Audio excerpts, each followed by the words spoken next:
بسم اللہ الرحمن الرحیم۔ السلام علیکم دوستو، آج کی ہماری سنتوں میں سے پہلے نمبر پر کہ مقتدی امام کے ساتھ ہی سلام پھیر دیں، دیر نہ کریں۔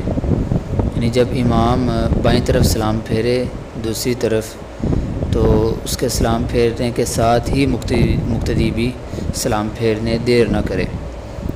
اور دوسرے نمبر پر جس کو کچھ رکعتیں جو ہے جماعت کے ساتھ نہ ملی ہوں، یعنی اس کی ایک رکعت رہ گئی یا دو رکعتیں رہ گئی، تو اس کو مسبوق کہا جاتا ہے۔ تو مسبوق کے لیے صورت یہ ہے کہ امام جب دوسری طرف سلام پھیرے تو پھر کھڑا ہو۔ یہ نہیں ہے کہ پہلی طرف ابھی امام نے سلام پھیرا ہے ساتھ ہی کھڑا ہو گیا، ایسے نہیں ہے، بلکہ امام کو دوسری طرف سلام پھیرنے تک انتظار کرے۔ جب امام دوسری طرف سلام پھیر دے تو پھر وہ کھڑا ہو۔ اللہ تعالی ہمیں عمل کی، سمجھ کی توفیق عطا فرمائے۔